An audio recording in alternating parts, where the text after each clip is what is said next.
اللہ تبارک و تعالیٰ نے یہاں ہم لوگوں کے لیے بھی اس عشرے میں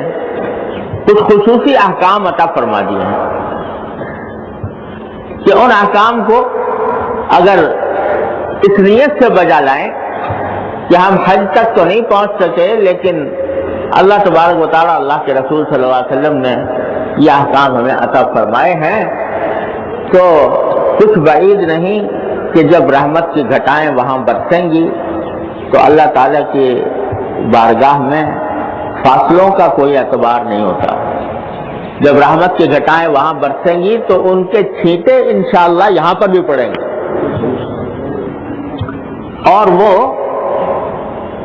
اس طرح کہ کچھ چیزیں ہیں جو اس زمانے میں کرنے کی ہیں۔ اللہ تبارک و تعالیٰ اپنے فضل و کرم سے ان کی توفیق عطا فرمائے، تو اللہ تعالیٰ کی رحمت سے امید رکھنی چاہیے کہ انشاءاللہ ہم بھی محروم نہیں رہیں گے۔ مثلا ایک حدیث میں نبی کریم سرور دو عالم صلی اللہ علیہ وسلم نے یہ ارشاد فرمایا کہ جس شخص کو اس مہینے میں قربانی کرنی ہو، اس کو یہ چاہیے کہ ذوالحجہ کے چاند دیکھنے کے بعد نہ اپنے بال کاٹے نہ اپنے ناخن کاٹے۔ یہ ایک حدیث ہے جس رسول کریم صلی اللہ علیہ وسلم سے صحیح مسلم میں مروی ہے کہ جس کو قربانی کرنی ہے، واجب قربانی ہو یا نفلی قربانی ہو، تو اس کو چاہیے کہ چاند دیکھنے کے بعد اپنے بال بھی نہ کاٹے اور اپنے ناخن بھی نہ کاٹے۔ یہ ایک حکم آیا ہے، اگرچہ تمام علماء کا تقریباً اس پر اتفاق ہے، فقہاء کرام کا، کہ یہ حکم وجوب کے لیے نہیں ہے، یعنی ایسا کرنا واجب نہیں، فرض نہیں، لیکن مستحب ہے۔ مستحب ہے یعنی اگر کوئی شخص اس حکم پر عمل کرے گا تو ثواب ملے گا اس کو انشاءاللہ اس حکم پر عمل کرنے کا۔ اور اسی وجہ سے علماء کرام نے ایک اور بات بھی فرمائی ہے کہ اگر کسی شخص کو ناخن کاٹے ہوئے یا مثلا بغلوں کے بال صاف کیے ہوئے 40 دن ہو گئے ہوں تو پھر اس حکم پہ عمل نہیں کرنا چاہیے، کیونکہ 40 دن کے بعد ناخنوں کو مؤخر کرنا، ناخن کاٹنے کو مؤخر کرنا مکروہ ہے، ناجائز ہے۔ یا جیسے بغلوں کے بال ہوتے ہیں یا زیر ناف کے بال ہوتے ہیں، ان کو 40 دن کے اندر اندر صاف کرنا یہ سنت مؤکدہ ہے، لہذا اگر کوئی شخص اس کی خلاف ورزی کرے تو اس کے وہ قابل ملامت ہے، مکروہ ہے، ایسا کرنا مکروہ ہے اس کے لیے۔ تو کسی مستحب کی خاطر مکروہ عمل کرنا درست نہیں ہوتا، لہذا اگر کسی کو فرض کرو دیر ہو گئی اور 40 دن گزر گئے تو اس کو اس حکم پر عمل نہیں کرنا چاہیے، لیکن اگر نہیں گزرے تو پھر مستحب ہے کہ وہ بال نہ کاٹے اور ناخن نہ کاٹے۔ اب یہ جو ایک حکم آیا بڑا عجیب سا لگتا ہے، کیوں نہ کاٹے، کیوں بال نہ کاٹے، کیوں ناخن نہ کاٹے؟ تو میرے والد ماجد حضرت مفتی اعظم قدس اللہ تعالیٰ سرہ اس کی حکمت بیان فرمایا کرتے تھے کہ در حقیقت اس حکم کے ذریعے ہمیں آپ کو اللہ تبارک و تعالیٰ ان حاجیوں کے ساتھ ان کی مشابہت پیدا کرنا چاہتے ہیں جو اس وقت احرام باندھ کر حج کی نیت سے گئے ہیں۔ جب آدمی احرام باندھتا ہے تو احرام میں اللہ تبارک و تعالیٰ نے کچھ خصوصی پابندیاں عائد فرمائی ہیں، اس میں یہ بھی ہے کہ کھلے ہوئے کپڑے نہیں پہن سکتا، اس میں یہ بھی ہے کہ خوشبو نہیں لگا سکتا، اس میں یہ بھی ہے کہ بال نہیں کاٹ سکتا، اس میں یہ بھی ہے کہ ناخن نہیں کاٹ سکتا، اس میں یہ بھی ہے کہ چہرے کو نہیں ڈھانک سکتا۔ یہ ساری پابندیاں عائد ہو جاتی ہیں احرام شروع ہوتے ہی، جو یہ احرام کی نیت کی اور تلبیہ پڑھا لبیک اللہم لبیک، تو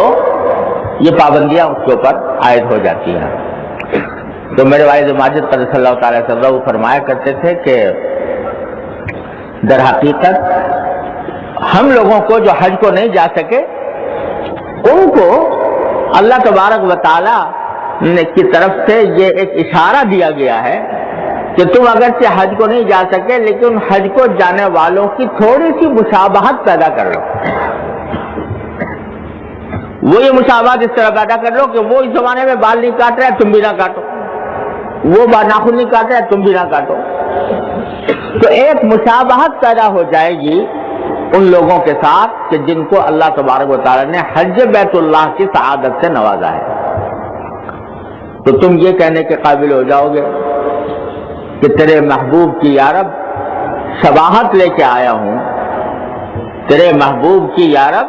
شباہت لے کے آیا ہوں, حقیقت اس کو تو کر دے, میں صورت لے کے آیا ہوں. تو اللہ تبارک و تعالی اس صورت کے بدولت بھی نواز دیں گے. تو جب ان کے اوپر رحمت کی گھٹائیں برسیں گی تو اس کا چھینٹا انشاءاللہ تمہارے اوپر بھی پڑ جائے گا. یہ حکمت ہے اس حکم کے اندر. تو اس طرح اللہ تبارک و تعالی نے ہم یہاں پر رہنے والوں کو ایک طرح سے ان احرام باندھنے والوں کے ساتھ اور حج میں جانے والوں کے ساتھ اللہ تبارک و تعالی نے ایک نسبت اور ایک مشابہت پیدا فرما دی. پھر وہ حضرات وہاں پر جب جاتے ہیں احرام باندھ کر تو یہ منظر وہاں دیکھنے کا ہوتا ہے کہ پوری فضا لبیک اللہم لبیک کی صداؤں سے گونجتی ہوتی ہے. لبیک اللہم لبیک لبیک لا شریک لک لبیک ان الحمد والنعمت لک والملک لا شریک لک. تو یہ تلبیہ لبیک اللہم لبیک اتنا پڑھا جاتا ہے اس زمانے میں کہ چاروں طرف سے یہی صدائیں بلند ہوتی نظر آتی ہیں. جس کو دیکھو وہ یہ لبیک اللہم لبیک پڑھ رہا ہے,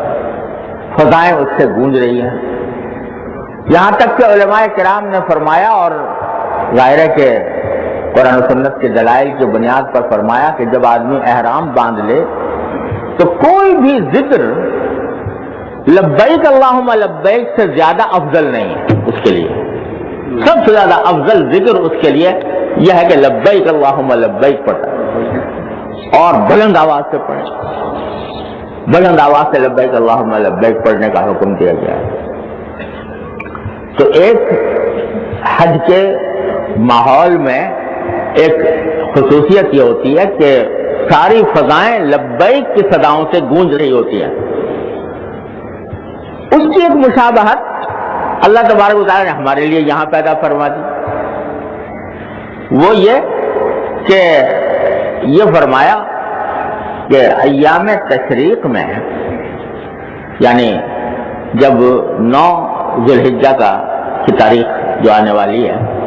عرفے کا اس کی صبح سے لے کر اور ایام تشریق کے خاتمے تک یعنی 13 ذی الحجہ کی عصر تک تکبیر تشریق واجب کر دیا ہے. یعنی ہر نماز کے بعد بلند آواز سے اللہ اکبر لا الہ الا اللہ واللہ اکبر وللہ الحمد یہ واجب ہے. یہ صرف مستحب ہی نہیں واجب ہے کہ ہر نماز فرض کے بعد اور نماز عید کے بعد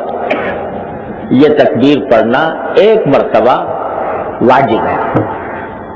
بلکہ امام شافعی رحمۃ اللہ علیہ کے یہاں تو 3 مرتبہ واجب ہے. حنفی مسلک میں 1 مرتبہ واجب ہے. تو یہ تکبیر تشریق جو سارے سال نہیں ہوتی, سارے سال نماز کے بعد نہیں ہوتی, اور سارے سال حکم یہ ہے کہ ذکر کرو تو افضل یہ ہے کہ آہستہ کرو. ذکر بالجہر اگرچہ جائز ہے مگر افضل نہیں. افضل یہی ہے کہ آدمی ذکر کرے تو آہستہ کرے. ذکر بالجہر افضل نہیں ہے اگرچہ جائز ہے. لیکن دعاؤں میں بھی یہی حکم ہے، دعا کرنی ہو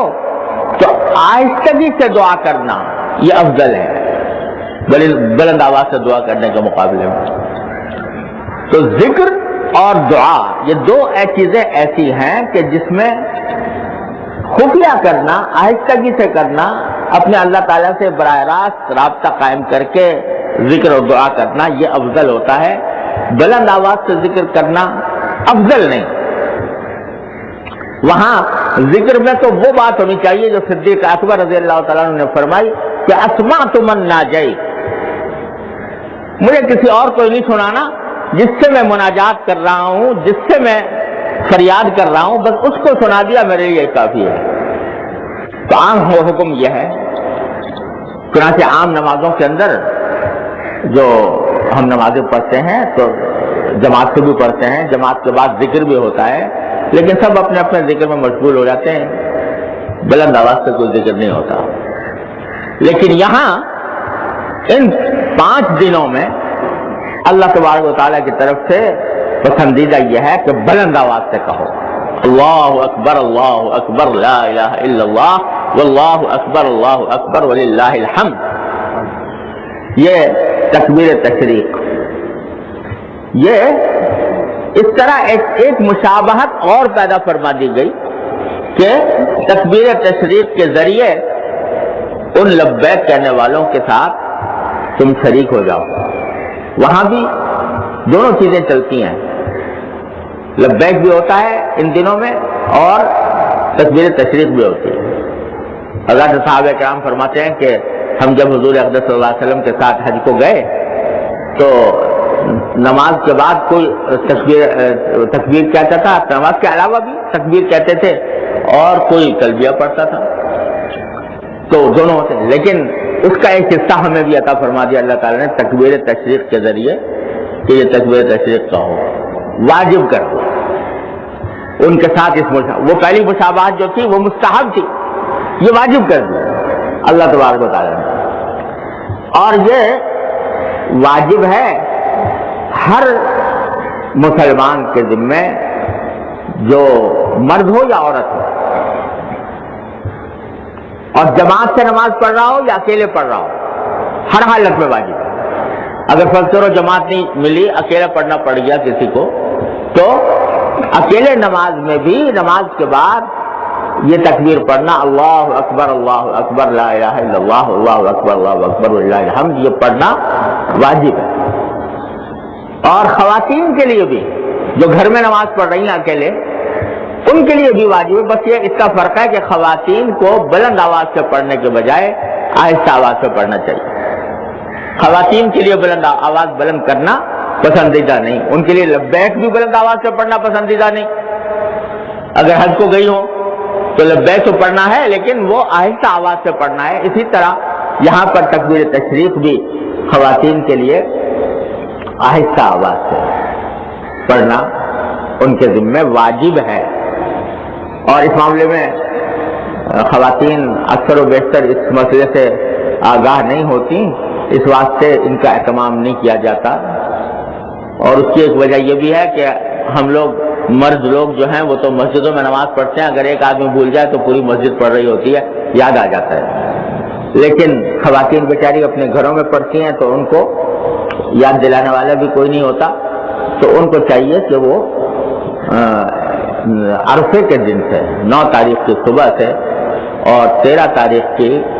عصر تک وہ اپنے ہاں کوئی ایسا طریقہ اختیار کر لیں کہ وقت پر یاد آ جایا کرے، لکھ کے لگا لیں اپنے نماز پڑھنے کی جگہ پر، لکھ کے لگا لیں تاکہ یاد آ جائے اللہ اکبر لا الہ الا اللہ اللہ اکبر وللہ الحمد۔ تو یہ تکبیر اللہ تعالیٰ نے انہی دنوں میں مشروع فرمائی ہے، اور کہیں سارے سال میں نہیں ہے۔ اور یہ تکبیر جو ہے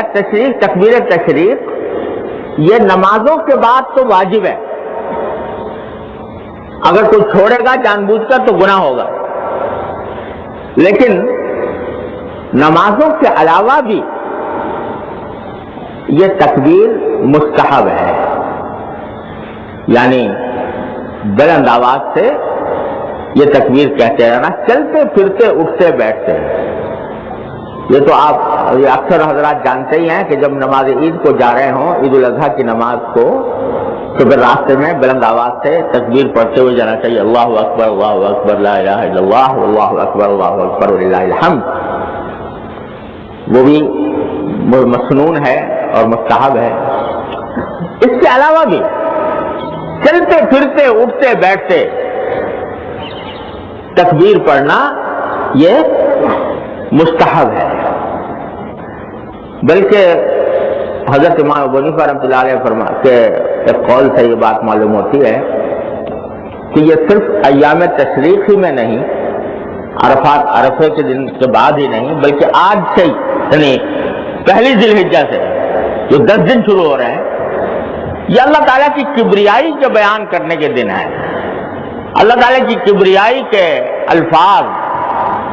فضاؤں میں گونجنے چاہیے۔ تو اس واسطے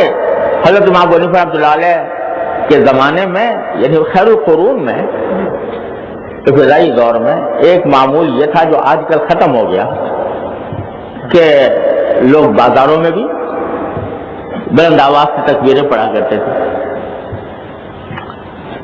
جا رہے ہیں، ایک دوسرے کو دیکھا اور تکبیر پڑھی، اللہ اکبر لا الہ الا اللہ، اللہ اکبر وللہ الحمد۔ کوئی بازار کے اندر دکان پر بیٹھا ہے، وہ بیٹھے بیٹھے تکبیر پڑھ رہا ہے، کوئی جا رہا ہے تو وہ زبان سے تکبیر پڑھ رہا ہے۔ مطلب یہ کہ تکبیر پڑھنے کا ایک عام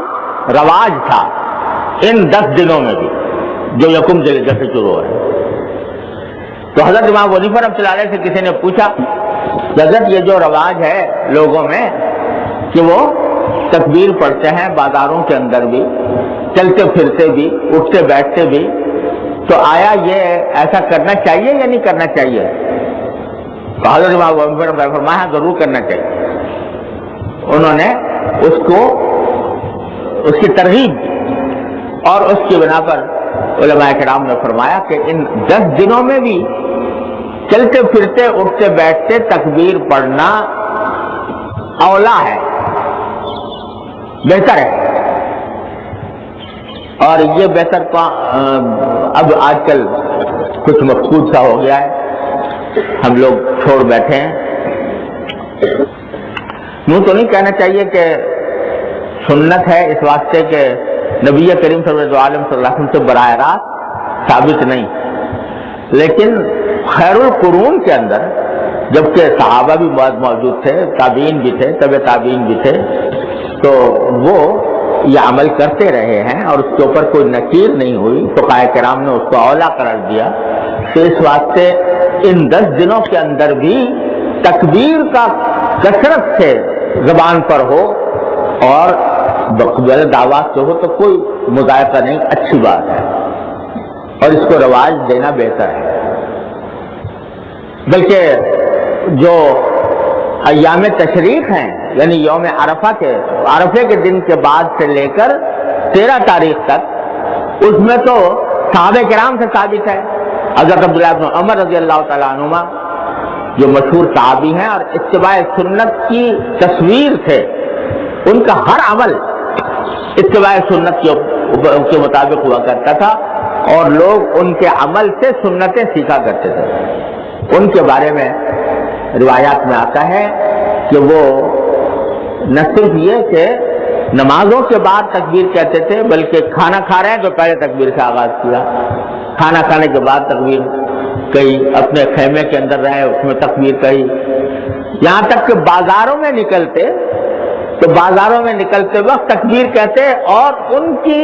تکبیر سن کر سارے بازار والے تکبیر کہتے، یہاں تک کہ منا تکبیروں سے گونجنے لگتا تھا۔ یہ روایات میں آتا ہے۔ تو کچھ اللہ تبارک و تعالیٰ نے ان دنوں کو اپنی شان کبریائی کے اعلان اور اظہار کا ایک مظہر بنایا ہے،